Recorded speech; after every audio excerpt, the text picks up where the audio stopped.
and we've called it Power Living. And let me just give you the list. All of this I'm sure is familiar to you. Maybe I can show it to you in sort of a new way with a new concept. But here's my list. It's a list you can use in your training, passing it on to someone else. And here it is. The big Ds. It works in every part of life, especially herbal life. It's hard for us not to talk herbal life when we talk life, spiritual life, social life, herbal life. It's so much a part of us now. It's so much a part of our whole selves and what's happening. But here's the list. The big Ds. Number one is decision. And we've talked about that in this previous little discourse that I gave you. But decision making this is an awesome day. Deciding it will never be the old way again. Deciding to step from darkness to light. Deciding to step from inactivity to activity. Deciding to make the turn. Deciding to turn around. Deciding to live a new life. You cannot believe how much can open up to you the day you decide. Power living is decision making. Next is desire. Who knows the mystery of where this all comes from? Who knows why some people have unusual desire and some people it takes a while for it to cultivate? Here's what I do believe. The possibility for high desire that can create the most extraordinary life, I promise you, that resides in all of us. That resides in everybody. Sometimes it's been suppressed, sometimes brutally. Sometimes it's been denied because of circumstances. Sometimes because of influence. Sometimes because of an extraordinarily bitter or difficult family situation. The desire never gets a chance. It never sees the light of day. But sure enough, it does reside. And the reason why Herbalife is so exciting is because we find these people whose desire has never seen the light of day. They've never had something to where their heart leaps that they can hope for. And we come along and find these people. Now, sometimes we find them and sometimes they find us, but however it happens, it is a unique opportunity for us to perhaps awaken desire in someone so that it flourishes and grows and serves as an incredible force. And they were responsible because they made the decision, but we can take part of the credit because we found them. We opened the door, we opened the window, we handed them a piece of literature, we invited them to a meeting, we let the beginning words of our vocabulary start a process to where now they can have desire that can affect their lives forever. So the first D was decision, second was desire. Here's the third one that makes everything possible and turns imagination into reality, and it's called discipline. For some people, they see discipline as sort of an ugly word. Don't talk to me about discipline. But what you must understand is discipline is a most incredible creative force. Discipline builds a career. Discipline develops good health. Discipline forms the most incredible marriage. Discipline puts together a friendship that won't quit forever. Discipline develops skills that can be magnified, and touch the world. Discipline opens up music. You can't have incredible music without discipline. In fact, we call them the disciplines. We call architecture and music, and we call playing an instrument. We call sculpturing. We call painting. We call writing, composing. We call those the disciplines. And the disciplines gives us the indication that yes, it doesn't come except by discipline. But it also means that the discipline is the open door to the creative process to turn nothing into something and to turn imagination into reality. So here's what you must learn to do. Appreciate the disciplines and welcome the disciplines. Here's a good question to ask. What other discipline could I begin that would open up a whole new expression in my life of turning imagination into reality? I had to learn the discipline of using my language to make a presentation. It took a while. I stumbled. I made mistakes. I couldn't get my thoughts organized. It would enter my mind and then it would go away. And I remember all of those strugglings to learn. My mother taught me a little piano. Here's the left hand. I got that pretty good. She says, now here's the right hand. No problem on those scales. Then she said, today we're going to do them both together. I thought, how can you do that? One hand was easy, another one was easy, but together, I'm looking at this hand, I'm looking at this hand, but finally I got them to work together. And I learned that extra discipline, and it worked for me. Now, she said, today we're going to read the music and play both hands. I thought, well, you couldn't do all that. So, but sure enough, I'm looking at the music, I'm looking at this hand, finally I got them all working together. Then she said, today we're going to watch the audience read the music and play both hands. I thought, well, now that is impossible. That's too many things to do at the same time. But guess what I found out? It didn't take long to where I could watch the audience read the music and play both hands. And a discipline then that became a joy. I play a little piano, mostly for my own amazement, not for the public. But anyway, it's exciting. Learning new disciplines that create joy, that create a painting, that create an orchestra, that create an herbal life.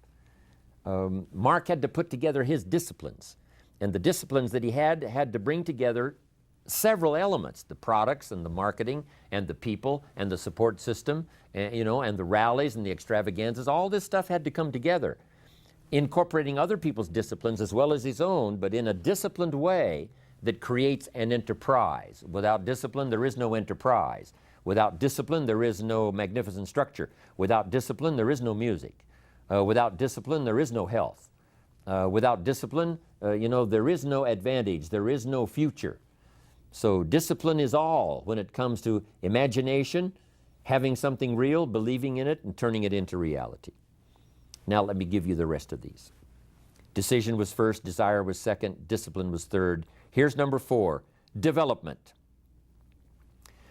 The key to development is to be all that you can possibly be. I don't know what your talents are, I don't know what your skills are, but here's what I probably am right on, that you're behind on an accelerated effort toward your full development. I would suggest that. Now, for some of you, I know that's probably really not true. But even as I look at my own life, because, I'm tempted to procrastinate just like everybody else. I should have written 30 books by now. I've only written 4 or 5. I should have done a lot of things, but I haven't. I got distracted, and all of us, have these challenges. But what could I become? What could I become? I had one of my dearest friends. I've lost him. He died at age 53. One day, and he drank a little too much.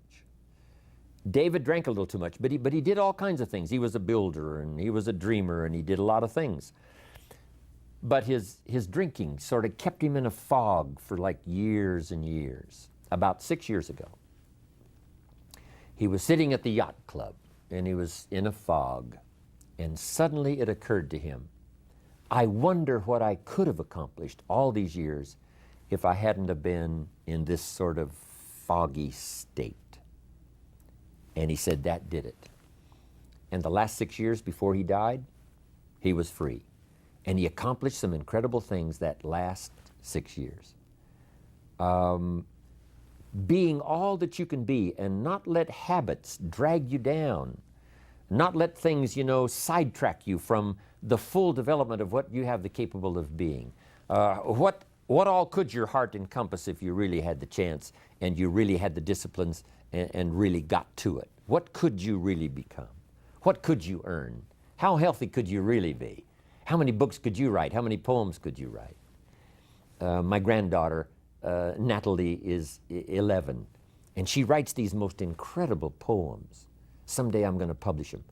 And of course, her brother Nathaniel is a classic gifted artist, and I think I'll publish some of her poems and his illustrations and his artistry.